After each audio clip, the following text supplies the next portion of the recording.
Wait a little bit. Oh, do you want to go now, or do you want to sort of wait for people to join? I have no idea of knowing how many people are in. So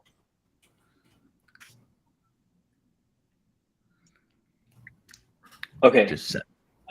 yeah, I'm just going to start because there's no way of knowing how long I should wait. Hello, everyone. Welcome to the first ever DeFi Research Hour series hosted by Uniswap Labs. I'm Shin, researcher at Uniswap Labs and co-host of today's conversation. With me here is Austin, my colleague at Labs and co-host for this space as well. Uniswap is the largest marketplace for on-chain digital assets. The tools we build are built upon the Uniswap protocol, governed by an independent and decentralized community of Uni token holders. And today is the largest decentralized trading protocol. To date, the protocol has serviced over $1.5 trillion of transactions across multiple blockchains and never been hacked, making Uniswap one of the most trusted names in DeFi.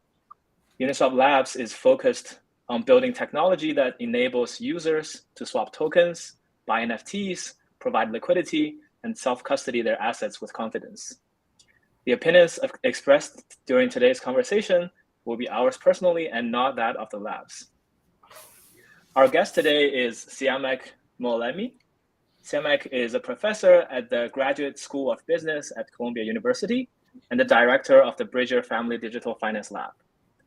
Ciamac's research areas include operations research, market microstructure, blockchain technology, and quantitative trading. Ciamac has written 3 papers on AMMs, with potentially many more to come. Ciamac, welcome. Thank you, Jen and Austin. Excited to be here. First question.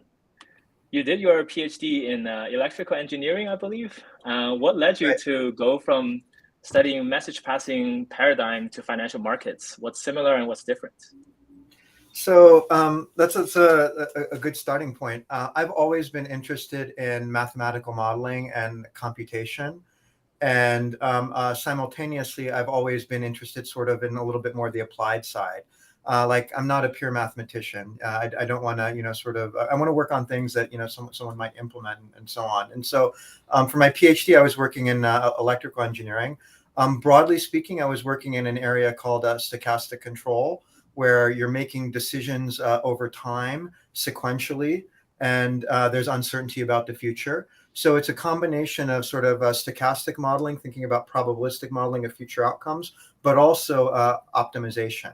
And so those were kind of the methodological things that excited me. Now in EE, the main applications for that kind of work are areas like controlling computer networks or robotics and so forth.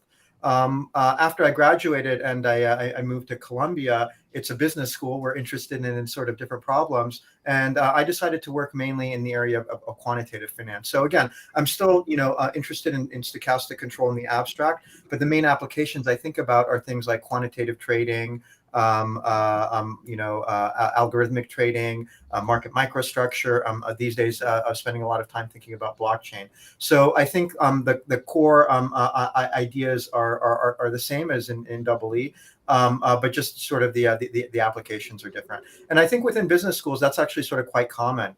I think really over the past 20 years, 10 years, 5 years, like the rest of society, business has gotten sort of more technical. So I think you're starting to, there's quite a lot of people like me from backgrounds like, let's say, electrical engineering or computer science or operations research who've moved into business schools and are focused on applications to business problems. Yeah, perfect. I think one of the questions that you brought up and it sort of made a space in the AMM research world was your paper on loss versus rebalancing. So like, what is your paper on loss versus rebalancing, and when do you think it's a reasonable metric to use, and when do you think it's not for AMM LPs? Yeah, so I mean, I'm obviously opinionated on this, but I think it's Feel sort free to of be opinionated, the right metric. Let me try to convince you and the audience why. So when we're sort of thinking about an AMM, and you're thinking about possibly being a liquidity provider, there's a clear benefit, which is the fees. right? You're going to earn fees if people swap on the AMM. Now, the thing you have to be thinking about is what is the downside? What is the cost, right? And I think this is a little bit more challenging because the cost is not really obvious, right? Like if you bring up the Uniswap GUI, it's sort of very clear like that you're going to pay 30 basis points or 5 basis points or whatever the fee is, right? But it's harder to think about the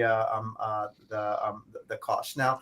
I think the community had largely sort of settled on this idea of impermanent loss as a form of cost. And indeed, like if your choice is strictly between LPing in a pool and or just hodling a position, then maybe impermanent loss is sort of the right thing. But I think that benchmark of hodling is actually not the right thing because it conflates other things. And the main thing it conflates market risk, right? So when you're LPing, the number one driver of your P&L is that basically you're long tokens, right? You're long tokens, you deposit them in the pool. First order thing is, are those tokens going up and or are they going down, right?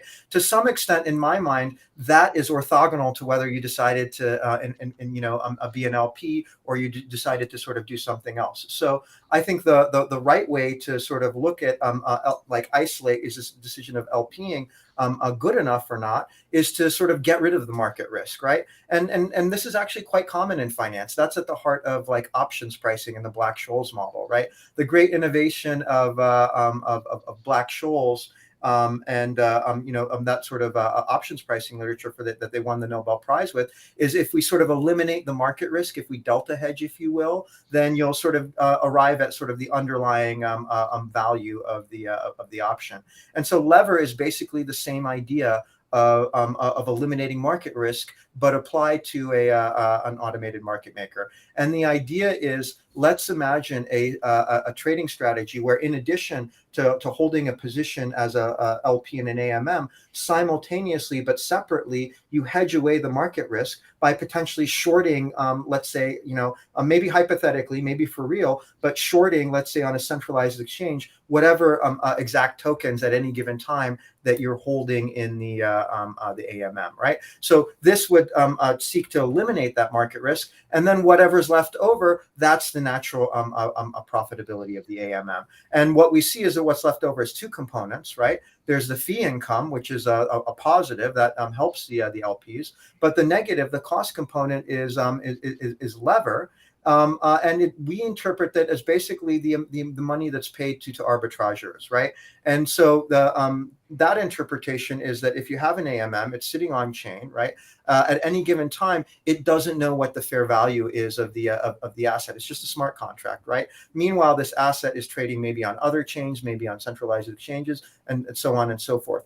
Arbitrageurs will come and will exploit the fact that the AMM has stale prices, right? So let's say you're trading something like you're trading ETH versus USDC. If the price ticks up a bit on Binance, arbitrageurs or searchers or whoever you want will come in and they will buy at the stale prices on chain until the on chain and off chain prices match. This is of course a cost, right? Because the arbitrageurs are only buying when it's profitable, and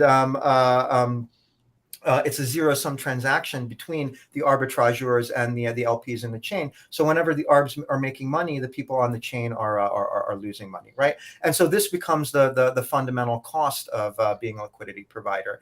It's not it's like being any kind of market maker. With any kind of market maker, the thing you always suffer from is adverse selection.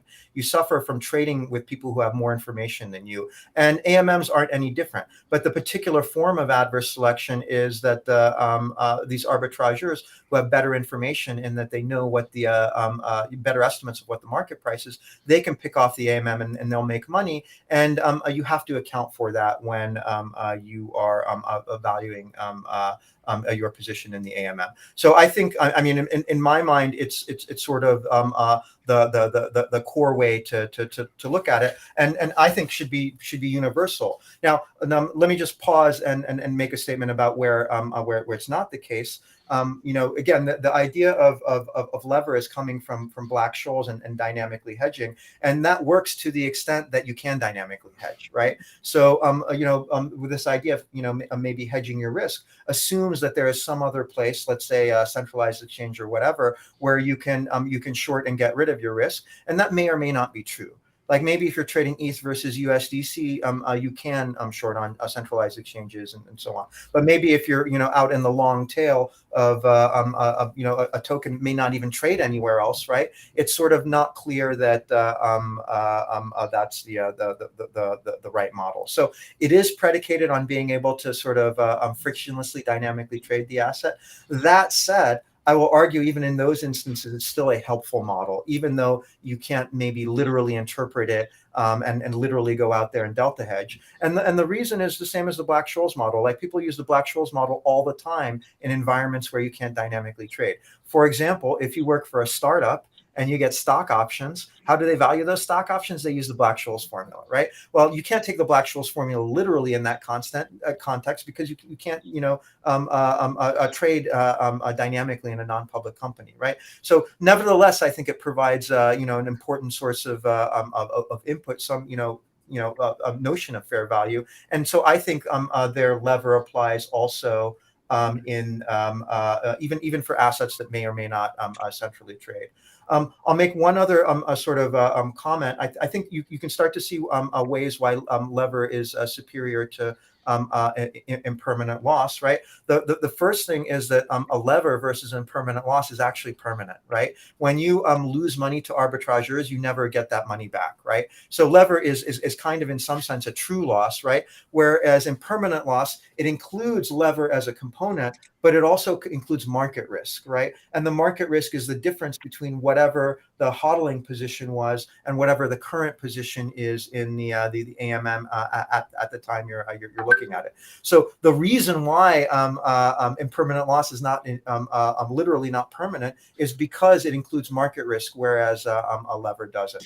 I think another sort of reason to start to see why impermanent loss isn't the right concept is if you think about impermanent loss, it's not path dependent, right? My impermanent loss depends on where I started and where I finished, right? But nothing on what happens in between, right? Versus if you think about the act of market making, of course, what happens in between matters, right? For example, if the market is more volatile, if prices are constantly jumping up and down, you're going to get picked off as an LP more often by arbitrageurs or searchers than if the market is not choppy, right? So, but lever is explicitly path dependent. In fact, a lever ends up varying with the variance.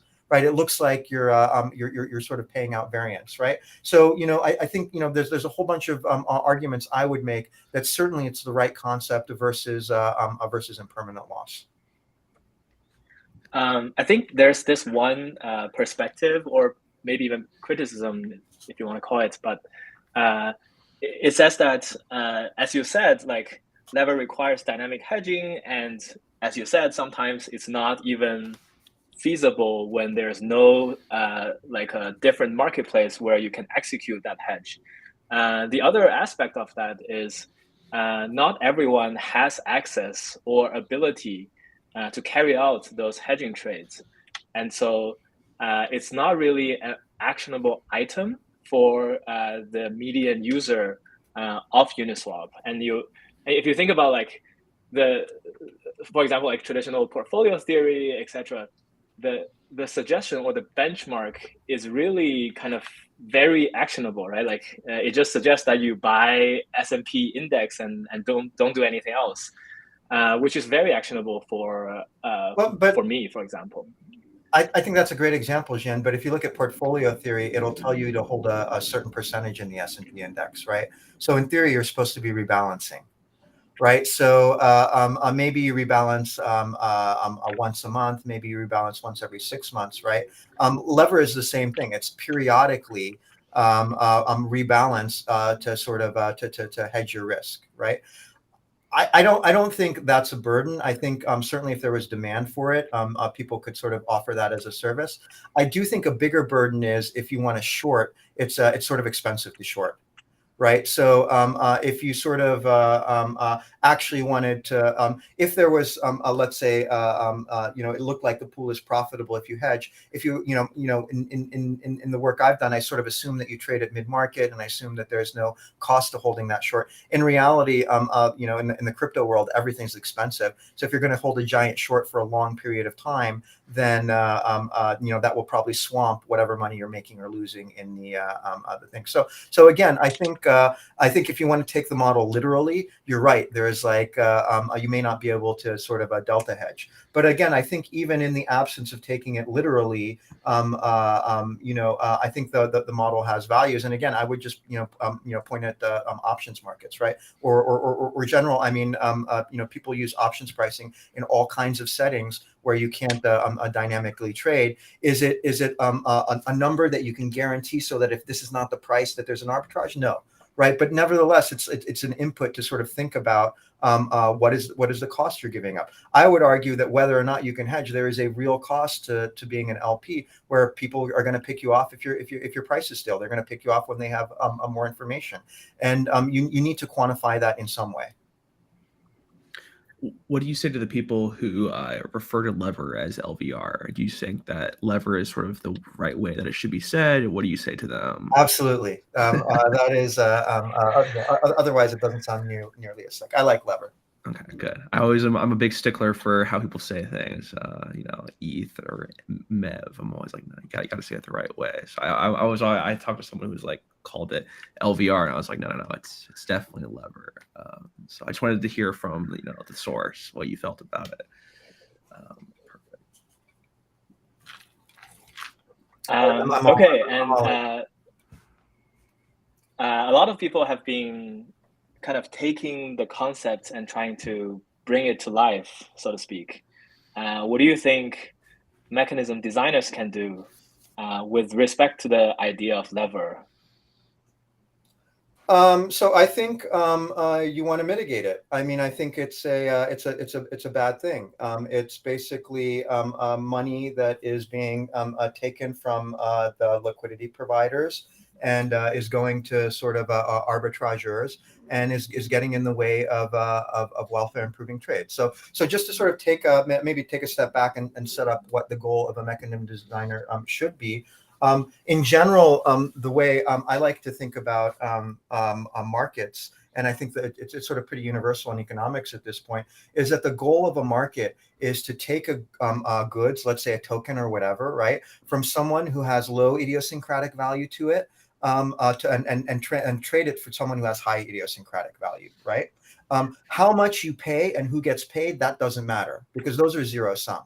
Right, like if I let's say buy a token from Eugen and I pay $1 or I pay $2, again, more money I pay, the less money, the more money you receive, and so on. That sort of nets out, right? But if I have a higher intrinsic value for that token and you have a lower intrinsic value, then the net of that transaction is that a net we're both better off. Right. So what you really want to do is you want to find mechanisms where organic sellers are able to transfer to organic buyers as much as possible, right? And how much is paid by who sort of doesn't matter, right? Except if there are intermediaries, like let's say arbitrageurs or searchers, right? They are taking money, right? But they are not affecting the. They have no special value for the asset. They're just taking money, and they're not. They don't have a special idiosyncratic value, low or high, for the asset, right? So if you have, let's say, arbitrageurs who are taking this lever money from LPs, what will happen is on the margin, people will LP a little bit less. Right, because there's some losses potentially associated with LPing, right? And if they LP less, then there will be more less trades, right? And now all of a sudden you're going to start to get a welfare loss, right? So the idea is that paying these arbitrageurs is just strictly worse for everyone from the perspective of welfare. So what we should try to do is to mitigate that. And I think there's lots of ideas related to sort of how to do that. And let me just list a bunch which I've heard people describe, right? So one idea is, rather than having prices be set be set by people trading against the pool, to the extent that you have good price sources, maybe have prices be set by something like an oracle. Right. In that instance, the oracle could move price because and if you move a price without anybody trading against you, the pool hasn't lost money. Right. Other ideas are to sort of think about things like fees. Right. Fees are another kind of friction that prevent arbitrageurs trading against you. Now, you have to be careful about fees, because fees are also a friction for the organic traders. Right. So if like one way, for example, to eliminate lever is to make your fees extremely high.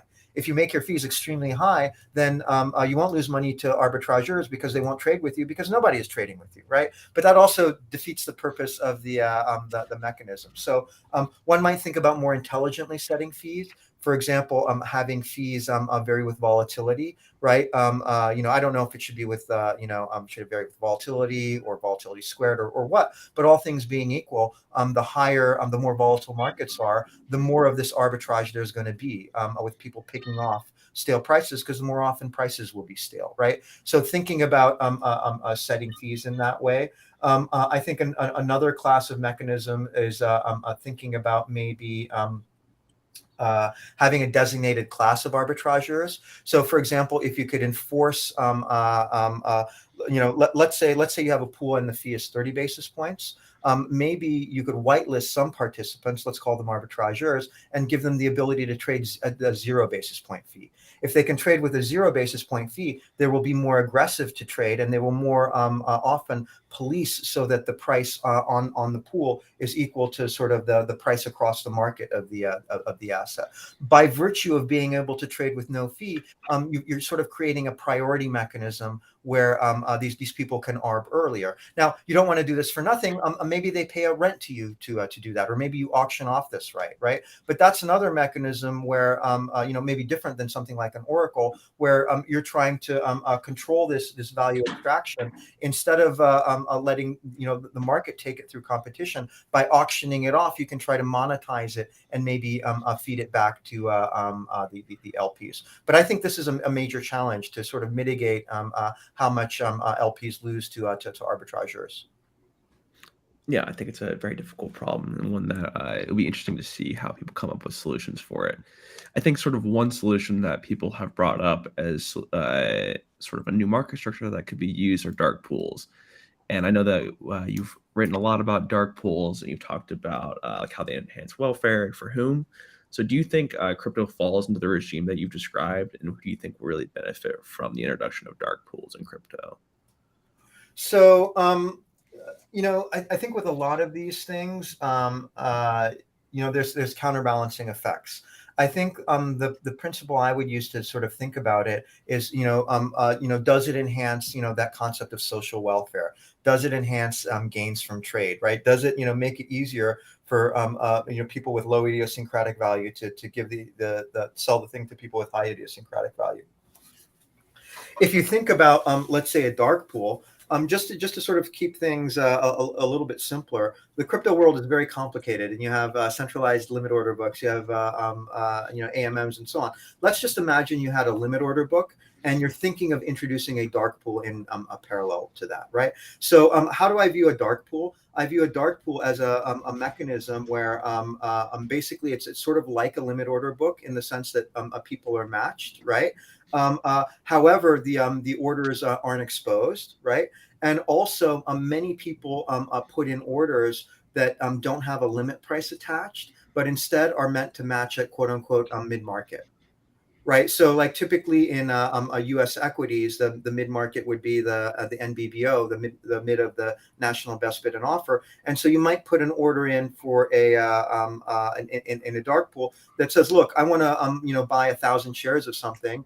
And at any point in time, I'm willing to pay the mid price of the NBBO. Right. Now, this type of order is not going to get so first thing to realize about this order is, number one, you typically save versus directly trading on a mechanism because you're not paying a bid offer spread, right? So in terms of explicit costs, if I want to immediately trade in a limit order book, like let's say I have to pay half the spread, in a dark pool I'm trading on mid-market, that part is better, right? The part that's worse is I'm not sure if I'm going to trade, because there has to be someone on the other side in the dark pool who is going to be matched against me, who wants to sell to me at mid-market. So you've lowered the explicit cost, but you've increased the risk of execution. And what typically happens is you end up trading when you don't want to.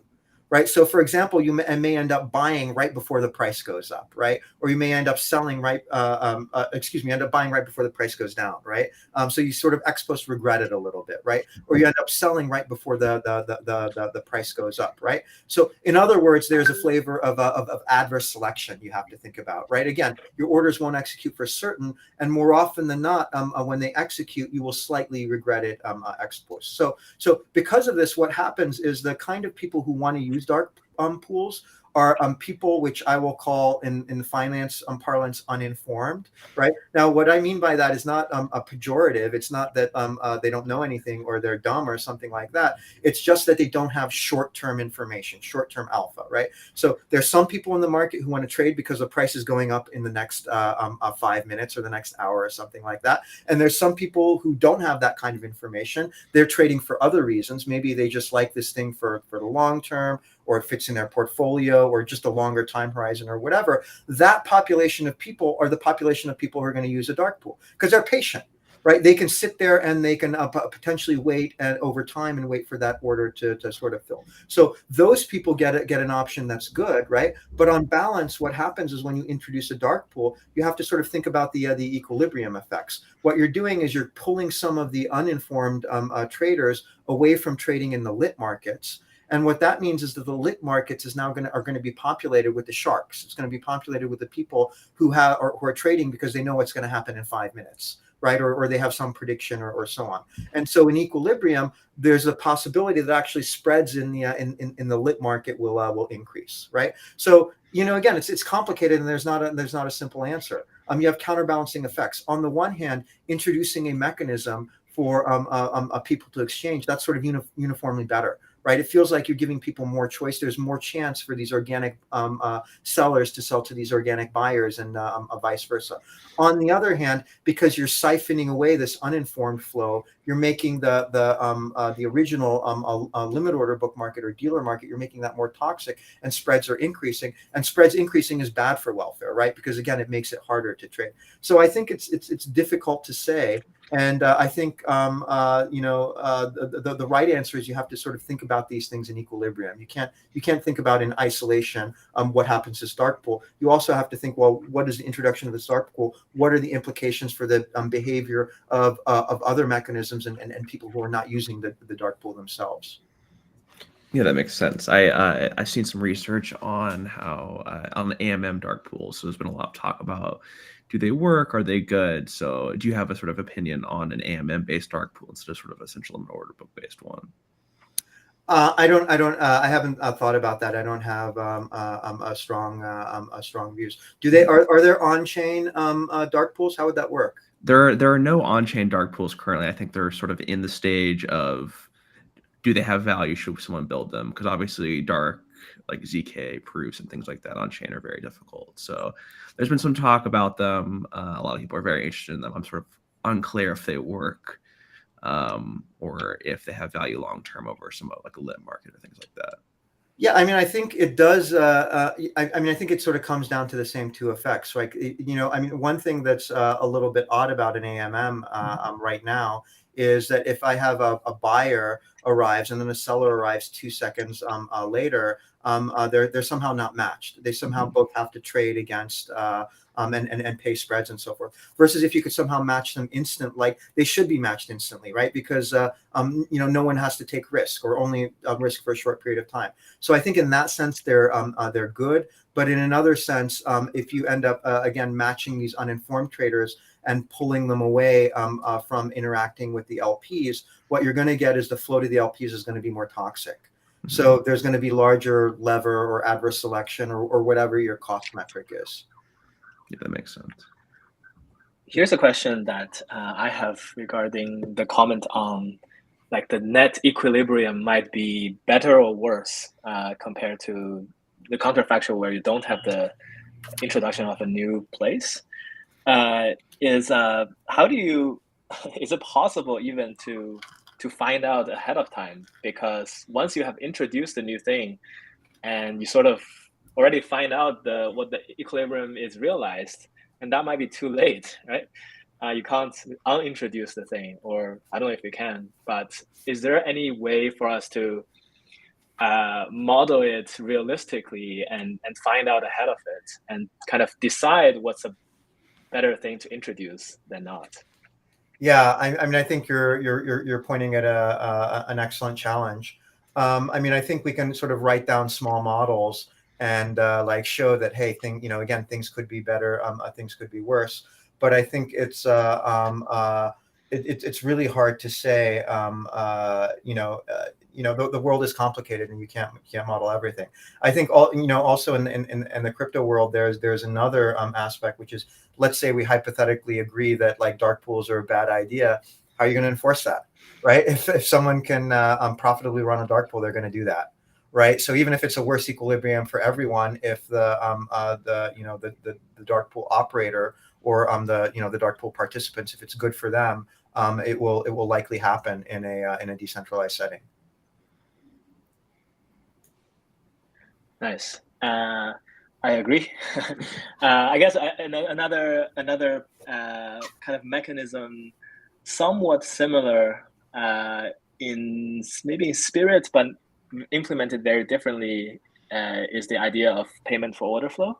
Yeah. Where you take out all the non-toxic flow and you sort of promise them, I don't know if it will be realized, but you promise them execution improvement, but on the other hand, you kind of create this lit market where everyone is a shark. Right. What's your mental model of how it has been working in the traditional market? Has it been doing well? What's the problem with it? And are you seeing this trend in crypto or not? So I've always had concerns about payment for order flow. I haven't. To be fair, I haven't sort of looked carefully at data and tried to sort of carefully understand it. But just intuitively, I feel that there's sort of potential problems. I think there's two flavors of a potential problem. Sort of the first flavor is that it is clearly better for retail traders, right? So if you're a retail trader and someone is paying for your order, like A, you're not paying commission, B, maybe you're getting a small price improvement. So it's clearly better for one set of market participants, right? I think you have to ask the broader question though: is it better for the market overall? And I think it's sort of it's sort of the same issue we discussed before. If you pull away this again, quote unquote, uninformed in the sense of no short-term alpha, not being pejorative at all towards retail traders, but if you pull away this let's say less toxic flow, right, then the remaining flow is going to be more toxic, and the overall market quality might be worse, right? And I think it's not clear necessarily you want to optimize for retail traders, right? For example, in let's say in the equity markets, probably the vast majority of trading is institutional. Often, certainly the vast majority of trading on my behalf is like index funds and so on. That's primarily where I invest, right? So it's not clear that we really want to design a market where we privilege a small subset of the trading for and maybe reduce the market quality overall. Now, again, it's an empirical question. One should test and measure whether the extent to which this effect occurs, and I haven't, so I'm speculating in that dimension. But I think that's that's one problem, and I think that would hold true in crypto also. Right, in crypto, again, if you're effectively, it's a mechanism for price discrimination, right? If you begin to get some information about who you're trading with, right, the lowest bit being, are they retail or are they not? Maybe eventually you could sort of know their identity. Well, then you're going to end up customizing quotes for people and so on. And again, may be better for some people, but not clear that overall it's going to be better. I think there's another issue that exists in the TradFi world that maybe doesn't have a crypto analog, and that's sort of the inherent conflict of interest, right? The other thing that sort of worries me about payment for order flow is you have a decision being made about where the order is going to go, and the person who's making that decision is the brokerage, and they usually are not fully aligned with the interests of the retail trader whose order that they're routing, right? Namely, they're going to route it to some wholesaler. Maybe, who knows what that decision is based on? Is that decision based on, the retail trader getting the best price improvement, or is it based on how much the wholesaler is paying the broker, and so on? And these are, as far as I can tell, they're sort of opaque, privately negotiated mechanisms. I think the advantage of crypto is, at least what I've heard about payment for order flow in crypto, is that people view it as more of an open mechanism of like, yes, maybe we will auction this retail order flow because it's valuable, but number one, the proceeds of the auction are going to be directed back to the retail traders themselves, and number two, the auction is going to be conducted in an open way where like sort of anybody can participate, and it's not a negotiation between like a large brokerage and a couple of large proprietary traders, and everyone else is in the dark. So I think that second aspect, where there's like this kind of principal agent problem, if you will, I think that won't exist in the crypto world, or at least not in the decentralized crypto world. I don't know about the centralized crypto world, and so that is I think a better.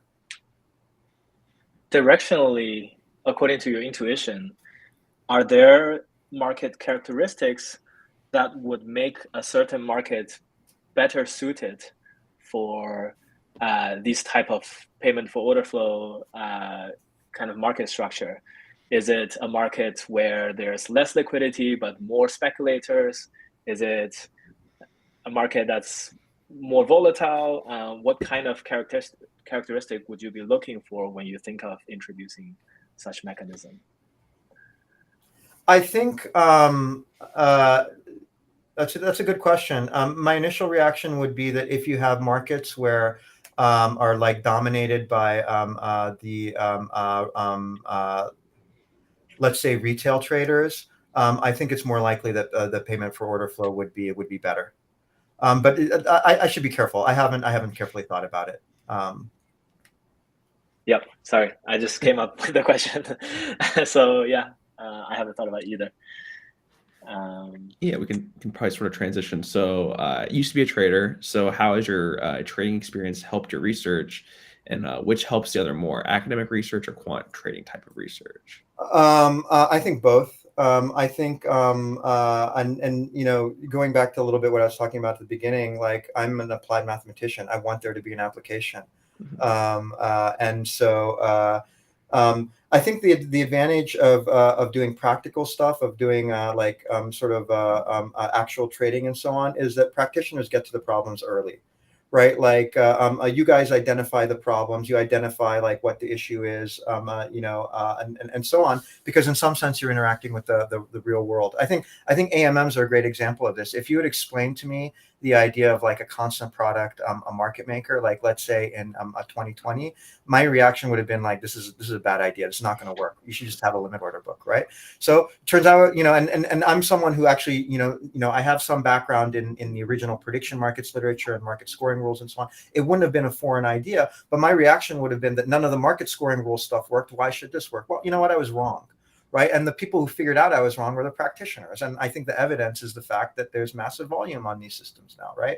So I think the practitioners identify the problems first. They sort of get to the heart of the matter. As an academic, I can sort of make up problems, but it's literally that I'm just making it up. Right. Now, I think where the academics have an advantage is that we're not really under time pressure. So we can be more patient. And also, I think there's more of a premium for sort of coming up with an elegant model and for thinking clearly about something. in my experience in practice, you're just under a lot of pressure to come up with the answer. If it's like a reasonable number and it seems to work okay, but you can't prove it or you don't have a theory behind it or anything, that's fine. And again, that's totally reasonable. I don't mean to criticize someone. If you're a quant trader, your number one goal should be to make a lot of money in a risk adjusted way or whatever, right? Your number one goal isn't to sort of understand the theory of markets, right? Maybe some of that will come along, but again, in industry you should be very pragmatic. I think where the academics come in is again coming up with sort of the sort of a right way to sort of think about things, from a and understand what are the true underlying forces that are going on. So I mean, personally, I'd like to have a foot in both worlds. I mean, I'm mainly an academic. I've been doing this for 15 plus years, but I have run StatArb quantitative trading strategies. I've done fixed income relative value as well. And I think, seeing how the markets operate at a ground level gives you a real appreciation for what are the important problems to work on as an academic. Cool. Okay, so I think the one of the unsolved mystery of practitioners is the performance of the Medallion fund, which I've noticed you've written column articles about. Who do you think are the most likely to uncover their secrets? Either uncover it by successfully replicating them, or uncover it by writing about them.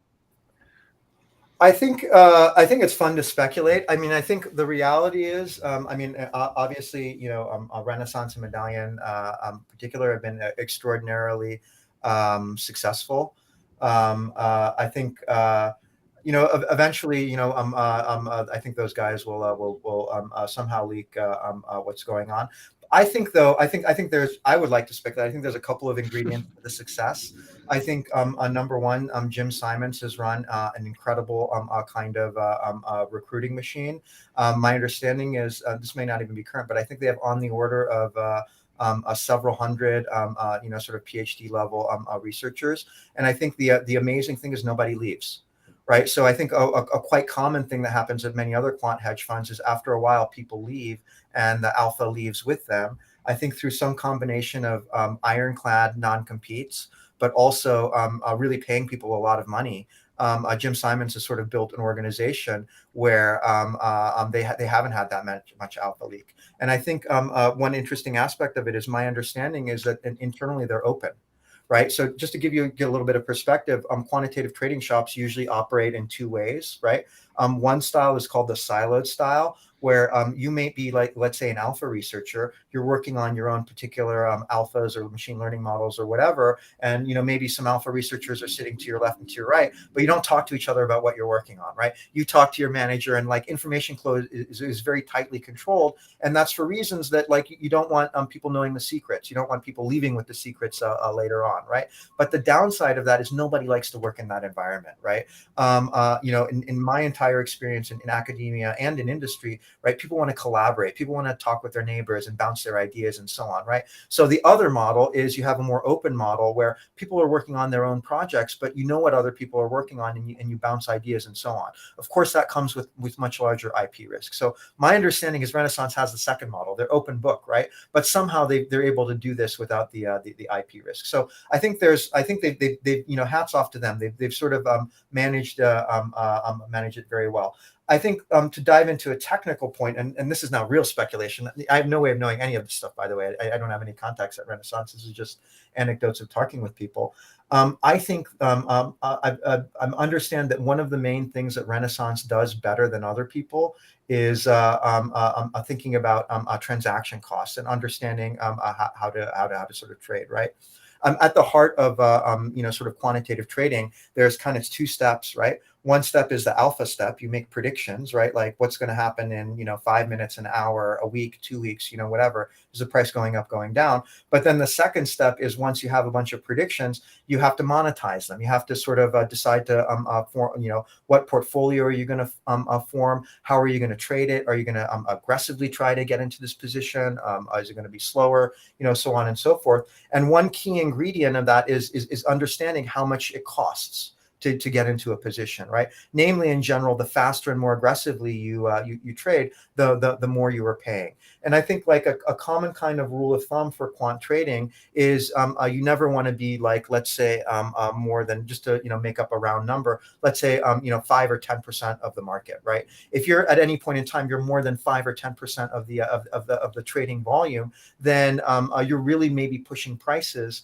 And it's hard to know exactly, like you see the price go up, but maybe you're the one driving it up, and maybe you're ultimately going to lose money. My understanding is that Renaissance has just a much more sophisticated understanding of this, is willing to just trade way more aggressively than other people, because they have that understanding, and are able to sort of monetize their predictions better than other people. But that's just sort of a pure speculation on my part. We always love pure speculation, so we're always happy to hear anyone's ideas on that. Okay, moving on to hot topic of the day, MEV. So MEV is, I guess, one of the hottest topic on crypto Twitter nowadays. What do you think is the current frontier, and is there anything in the current proposal to address it that you would like to propose improvement upon? So I think this is the most important issue, certainly in DeFi. I mean, people compare it a lot to front running in TradFi markets, but the reality is, despite what you might have read in Flash Boys, or what Michael Lewis wrote, I don't think there's really so much front running in TradFi markets, right? To most extent, putting aside the retail business, the orders are confidential until they execute. So here in the crypto world, first of all, that's not true, right? There you have the whole concept of the mempool and so on, and beyond that, because of the complexity of smart contracts, the range of possible MEV is like infinitely complex relative to what you might imagine in a TradFi market. So I think it's a major problem. Probably hacking is the number one problem in DeFi, but maybe the number two problem is MEV. So I think people are doing a couple of things. I think there are generic mechanisms like let's say flash bots, or maybe a proposer builder separation, which I sort of view as maybe a decentralized version of flash bots. And these are kind of generic solutions in that they are meant to sort of deal sort of simultaneously with sort of any form of MEV, right? Any form of advantage you can get by controlling the sequence of transactions. I think that's one way to go at it. I think there's the issue of that is in my mind maybe oftentimes MEV can be better addressed depending on what the problem is, right? So maybe MEV, for example, is different for an automated market maker than for a collateralized lending pool, than for like an NFT marketplace, and so on and so forth. And I think the alternative, which is sort of a little bit more the direction I've been thinking, is to try and address it at a protocol by protocol level. Again, depending on the nature of the protocol and what it does. And I think one sort of major advantage of this is if you look at addressing things at the consensus level, at the layer one level, like for example with flashbots. What happens with flashbots is that all of the MEV goes to the miners, right? And to some extent, there's still positive things about that. Like, okay, so we don't have priority gas auctions, and that's great. So the externalities of MEV to others are less. But to another extent, when you generate this cash flow for miners, what does that do? I mean, it's just going to incent more mining activity, right? Is that good or bad? Well, I mean, it depends on whether the chain is secure or insecure. It has nothing to do with the application, though, right? Like as an alternative, you might take a particular form of MEV. Like let's take Lever. Lever is a form of MEV, right? It's the money arbitrageurs extract statistically trading an AMM versus let's say a centralized order book, right? What I think better mechanisms would look at Lever, and instead of paying Lever off to the miners, they would pay Lever to the LPs, right? Because the LPs are the one who are actually paying it. If you could somehow refund it to them, right, what would happen is that now all of a sudden on the margin, it's more profitable to be an LP. You get more LPing, you get more gains from trade, you get more social welfare. Right. So I think, like, for example, for something specific like Lever, which is, something I thought about a lot, that is the right mechanism. You need to think about it in protocol, because you want to sort of think about how do I redirect it to the right participant. The other alternative of just giving it to the miners, okay, I mean, it's nice that you have a competitive mechanism there and so on, but again, all that's going to happen is you're going to have more mining, and it's not clear that that's going to generate gains from trade and improved welfare. So I think it's an enormous issue. I don't know how to solve it, but one comment is, I think it's important to look at it at the application level. I think a second kind of comment is it's not universally a good or bad thing. So I think people would generally view, and I would agree, that sandwich attacks are a bad form of MEV, right? The fact that exists, it's sort of subtracting value from the trader, making them less likely to trade. It's going into the pocket of the there's kind of a no benefit to that. On the other hand, one might argue that maybe something like liquidation, that's a good a form of MEV, right? In the sense that if you have a lending pool like Compound or Aave, you need liquidators there, right? Because if you didn't have liquidation, then eventually loads could become unhealthy, and sort of people lose money. So I think again, this also argues for sort of thinking about MEV at more of a protocol level. Now, that doesn't mean I don't think we should think about things like PBS or central auctions like flashbots or so forth. I think those mechanisms are also interesting, but I think this has to be addressed at both levels. Yeah, it's definitely an important problem, and I think there are a lot of people trying to solve it. So hopefully soon we'll see some more improvements.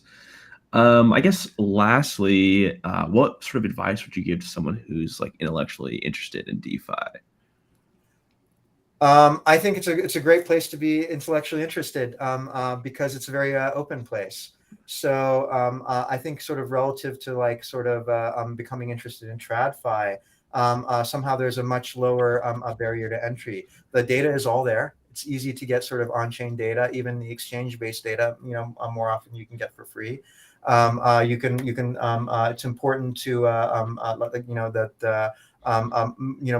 Most things are open source. Like if I want to see how exactly how a Uniswap contract works, I can look at it on GitHub, right? If I want to know exactly how NASDAQ works, good luck getting them to sort of tell you anything, right? And I think the third aspect is sort of the open culture. All the discords and people talking on Twitter, and having this chat with guys like you, and so on. I guarantee that if you guys worked for Renaissance Technologies, we would not be having this live stream right now, right? You wouldn't even know who we are, So yeah. So I think my advice is get out there and look at stuff. And I think again I think there's a lot of opportunities in sort of thinking about let's say like there's a new product, and trying to analyze it with conventional tools and so on. And just to be clear, I'm talking about this from a research perspective. I'm not sure that this is a space to sort of invest your money in, aside from just sort of understanding how the space works and so on. And but from a research perspective, I think it's a very exciting place with lots of new and interesting problems. Do you have any sort of advice for people who are, like PhD students or in operations research, or people who are on the margin traders? Does your advice change at all for them? Or do you think it's sort of like a good place to be for operations research folks, especially just specifically for the research part, obviously?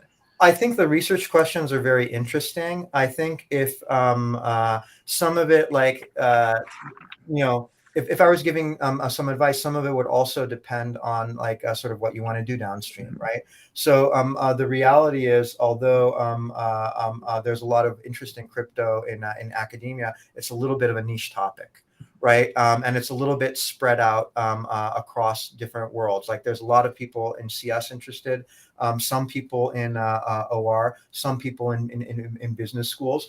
I think this makes it attractive. Like I love interacting and collaborating with in this sort of interdisciplinary way.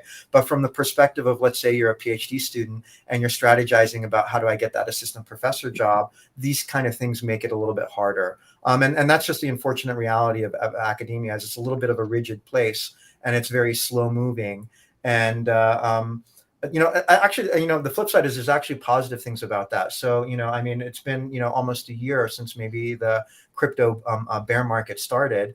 And, you can see sort of activity slowing on the industry side, but on the academic side, if anything, the activity is more and more and more. Right. Like I think, for example, I was just at the AFA conference, the American Financial Association in New Orleans in January. There was, one session on market microstructure, probably around 6 or 7 sessions on various blockchain related topics. So I think if anything right now that, just because we're slow, right, and we're, more deliberative, I think there's a lot more interest in crypto on the academic side, because people really don't care, about what's going on in the marketplace with token prices and so on. But they are starting to see that there's, very interesting mechanisms and technologies there. So I'm sort of quite bullish on that. But, the reality is it's not 100% a mainstream topic in academia yet. Yeah, it's sort of, we've seen a lot of professors and things like that who have been really interested in it and pushing the field forward, which is nice, especially during this bear market, to see sort of more interest from the academic crowd. I guess like last question, sort of anything that you think we missed, anything that you want to talk about, anything that is on your mind that you sort of want to shout out from the rooftops. Yeah, now that you put me on the spot, I know, I feel bad. No, but I think it's great stuff. I'm excited you guys are starting this research hour, and again, I was sort of saying this in my advice to PhD students, but I think one really nice thing about me, my own experience in the crypto world, is the fact that the researchers industry such as yourselves and people at other firms, it's I'm so open to a discussion and engagement with outsiders such as myself. So keep up the good work. We're hoping to. So yeah, it was a great initial talk. Do you sort of want to end it up, Shin? Yeah. Well, Ciamac, thanks a lot for being our inaugural guest, and thanks everyone who joined us today. This hopefully will be occurring every 2 weeks from now, barring some vacation plans. But hopefully we'll see you guys in the next one. All right. If you have any sort of advice, anything, let us know. But yeah, it was a great talking to everyone. Hit us on Twitter. Yep. Thanks, guys. Right. And thanks again, Ciamac.